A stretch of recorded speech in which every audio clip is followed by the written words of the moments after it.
우리나라에 입국한 뒤 격리시설 입소를 거부한 외국인이 강제로 추방됐습니다. 격리에 드는 비용을 납부할 수 없다며 시설 입소를 거부한 것으로 알려졌는데요.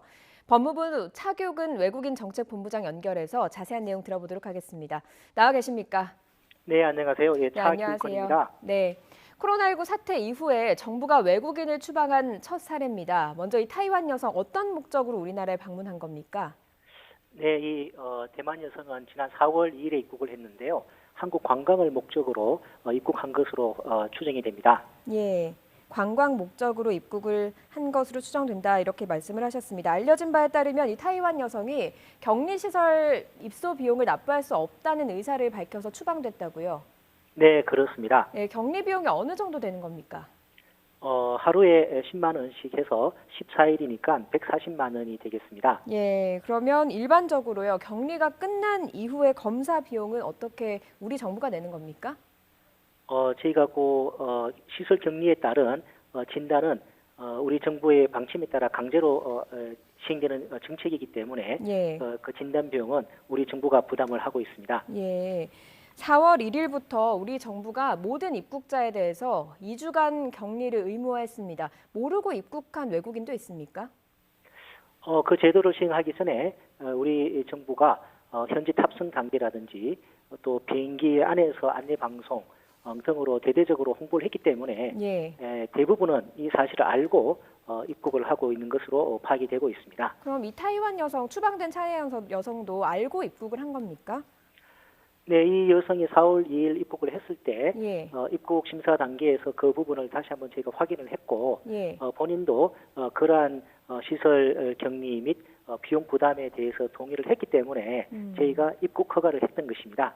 그러면 갑작스럽게 마음을 바꾼 거군요. 네, 지방에 있는 격리 장소에 도착을 해서는 마음을 바꾸어서 비용 납부가 어렵다, 못하겠다라고 해서 저희가 신병을 인계받아서 추방 조치를 하게 된 것입니다. 예. 2주간 140만 원 정도라고 아까 설명을 해 주셨습니다. 적지 않은 비용이다 보니까 거부하는 외국인 수가 늘어날 것 같은데요.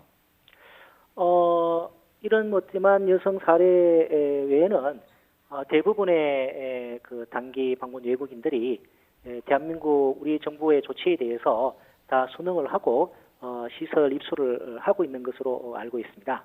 다른 사람은 지금 거부한 외국인들이 없습니까? 약간의 그 시설 격리 장소에 도착을 해서 약간의 실랑이가 있었던 사례는 있긴 있었습니다만은 예. 이 대만 여성 같이 최종적으로 비용 납부를 거부하고 이렇게 조치가 된 경우는 처음입니다. 지금 입국이 거부된 외국인이 11명이라고 보도가 되고 있는데 이 11명은 어떻게 지금 입국이 거부되게 된 겁니까? 네, 그 대만 여성은 조금 전에 말씀드린 것처럼 시설 격리 및 그 비용 부담에 동의를 했기 때문에 네. 저희가 입국 허가를 한 것이었는데요. 금방 말씀하신 11명은 공항에 도착을 했을 때 시설 격리 및 비용 부담에 대한 그 확인을 했을 때 본인들이 그게 동의를 하지 않았기 때문에 저희가 입국 단계에서 예. 입국 허가를 하지 않고 입국 거부를 하고 송환 조치를 한 것입니다.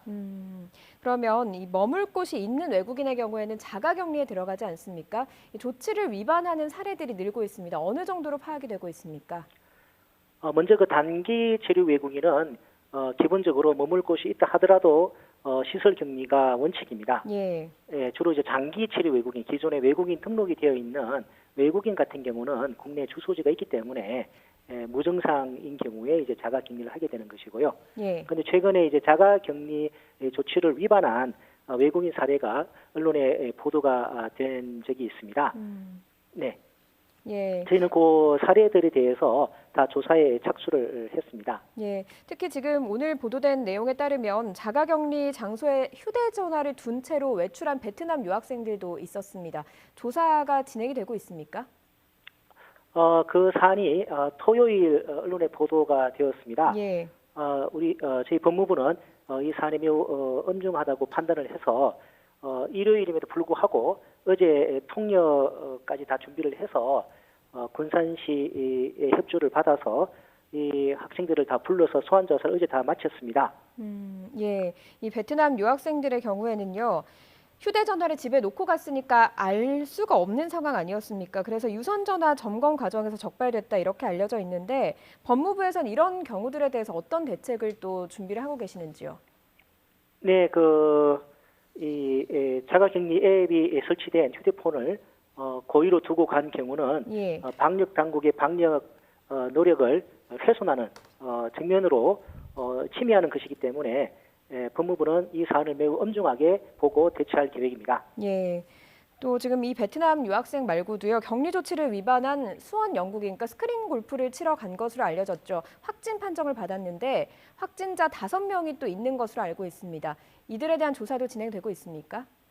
네, 영국인 등에 대한 조사는 베트남 유학생보다 먼저 착수되었습니다. 다만 영국인 등은 확진자이기 때문에 치료가 완료되기 전에는 조사하기가 어려운 점이 있습니다. 예.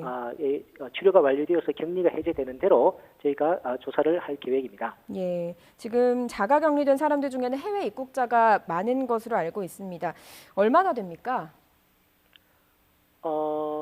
전체 자가 격리 규모에 대해 전체 자가 외국에서 유입된 확진자 수는 오늘 현재까지 60명으로 파악이 되고 있습니다. 예, 알겠습니다. 마지막으로요. 지금 자가 격리 중인 외국인 분들 또 가족분들께 당부하고 싶으신 말씀 있다면 말씀해 주시면 감사하겠습니다. 네, 우리 정부는 대다수의 국가들이 취하고 있는 국경 봉쇄 정책을 취하지 않고 대신에 촘촘한 특별 입국 절차를 시행함으로써 코로나19에 대응을 하고 있습니다. 예. 그런데 이러한 특별 입국 절차가 성공적으로 정착돼서 코로나19 확산을 억제하기 위해서는 해외 유입을 효과적으로 차단하는 것이 매우 중요합니다. 그런데 최근에 일부 외국인들의 자가격리 이탈 사례에 대해서 법무부는 상황을 매우 엄중하게 인식을 하고 상황 발생 시 주말에 관계없이 대처를 하고 있는데요. 예. 자가격리가 되는 동안에 방역 당국의 그런 지시에 대해서 모든 외국인들이 이런 그걸 잘 준수를 해서 그동안 강화된 사회적 거리두기 등의 우리 대한민국 국민의 노력들이 한순간에 물거품이 되지 않도록 모든 분들이 자가격리 수칙을 철저하게 준수해서 불이익을 당하는 일이 없도록 당부를 드립니다. 예. 네, 바쁘신 와중에 이렇게 전화 연결 감사드리고요. 오늘 말씀은 여기까지 듣도록 하겠습니다. 지금까지 차규근 법무부 외국인 정책본부장이었습니다. 오늘 말씀 감사합니다. 네, 감사합니다.